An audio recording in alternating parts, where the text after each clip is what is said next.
बारे में पढ़ते हैं। तो दोस्तों अशोका और बुद्धिज़्म पढ़ते हैं, बहुत इंपॉर्टेंट टॉपिक है, यहाँ से आता है। तो जैसी आफ्टर कलिंगा वार, तो अशोक ने उसी टाइम जो है बुद्धिज़्म को नहीं अपना लिया था। बुद्धिज़्म को अपनाने में अशोका को बहुत ज़्यादा टाइम लगा था, कम से कम 2.5 साल लगे थे बुद्धिज़्म को है उपासक बनने में, यानी कि लेट डिसाइपल बनने में। वो धीरे धीरे फॉलो कर रहे थे बुद्धिज़्म को, फॉलो करते करते 2.5 साल के बाद वो जो है बुद्धिज़्म उनको समझ आया। फिर उसके बाद इन्होंने अशोका धम्मा जो है रिलीज़ किया। अशोका धम्मा कहा, इन्होंने बनाया एक नया धर्म कह सकते हैं जिसको, ठीक, कि इसके अंदर जो जो चीज़ें होंगी वो एक धर्म से अलग होंगी। ये अपना एक खुद का पॉलिसी है, रिलीजियस पॉलिसी आप कह सकते हैं इसको। इन्होंने सबसे पहला जो यात्रा निकाला सारनाथ टू गया, ठीक। सारनाथ जो कि आपको बनारस का एरिया है, और गया जो कि आपका बिहार में है। यहाँ से इन्होंने पहली यात्रा निकाली और इन्होंने ऑफिसर अपॉइंट किए, स्पेशल ऑफिसर, जो कि क्या कहते हैं इसको, धम्मा महामात्रा कहते थे। क्या कहते हैं? धम्मा महामात्रा। जो क्या करते थे, अशोका धम्मा है ना उसको प्रोपगेट करते थे, यानी कि लोगों को बताते थे कि अशोका धम्मा क्या है, धम्मा में क्या क्या चीज़ें हैं, क्या क्या चीज़ें करना है, क्या क्या चीज़ें आपको सोसाइटी में नहीं करना है। तो उसको क्या कहते थे, महामात्रास कहते थे। Who convey the message of dhamma, ठीक। And he sent his son, देखिए इन्होंने अपनी सन जो थे महेंद्र और संगमित्रा इनकी डॉटर थी, इन्होंने श्रीलंका इनको सेंड किया और साउथ इंडिया सेंड किया। साउथ इंडिया श्रीलंका गए, श्रीलंका में इन्होंने बुद्धिज़्म को है प्रोपगेट किया, स्प्रेड किया। तो आप देखिए अगर श्रीलंका में अगर अभी जाते हैं आप, तो श्रीलंका में महेंद्रा जो नाम है वो बहुत ही पॉपुलर है, बहुत सारे लोगों को महेंद्रा नाम आपको मिल जाएगा। और उन्होंने वहाँ पर एक ओरिजिनल जो बौद्धिस्ट ट्री है ना, जो वहीं श्रीलंका में इन्होंने सेटअप किया, जैसे जो श्रीलंका की राजधानी है वहाँ पर। और वहीं से एक जो है बौद्धि ट्री लाए, बनियन ट्री। आपको पता है कि गया में जो है बौद्धि ट्री है, क्या है, बौद्धि ट्री है।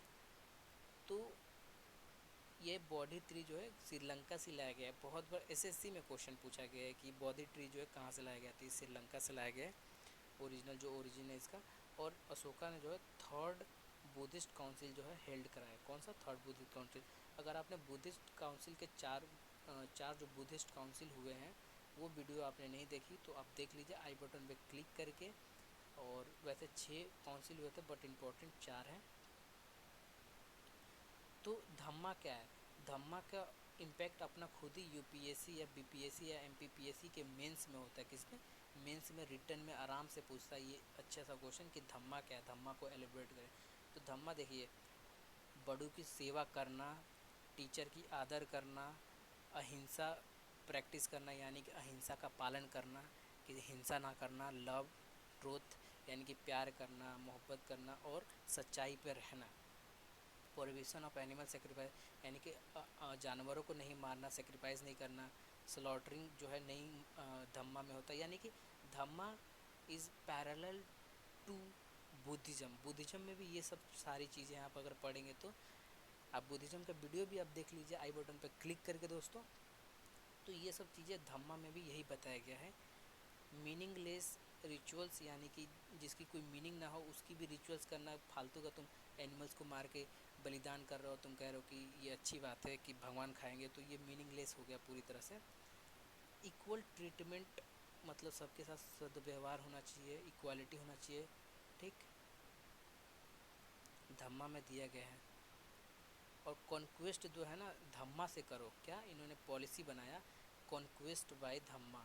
क्या बनाया? कॉन्क्वेस्ट बाय धम्मा, यानी कि आप धर्म के द्वारा, एक धम्मा के द्वारा आप किसी राज्य में जाके स्प्रेड करो वो चीज़ को, वार के द्वारा नहीं।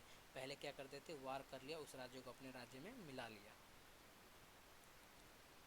आगे जो है इंस्क्रिप्शन के बारे में, कंधार इंस्क्रिप्शन जो है फिशिंग के बारे में बताती है। एक मैन होता है वो फिशिंग कर रहा होता है, लेकिन आफ्टर धम्मा वो पढ़ता है, उसको धम्मा बताया जाता है। ये कंधार इंस्क्रिप्शन बहुत इंपॉर्टेंट है। ये 2017 के यूपीएससी में क्वेश्चन आया हुआ है कि कंधार इंस्क्रिप्शन में क्या बताया गया है। तो एक फिशर मैन होता है, वो फिशिंग कर रहा होता है, तो आफ्टर धम्मा वो जो है एग्रीकल्चरिस्ट बन जाता है, फार्मर बन जाता है। इम्पैक्ट उसका इतना ज़्यादा पड़ता है पढ़ने के बाद। देखिए अशोक का डेथ जब होता है ना तो फॉलन मोरन एम्पायर जो है वो पूरी तरह से बैठ जाता है, ख़त्म होने के कगार पे आ जाता है।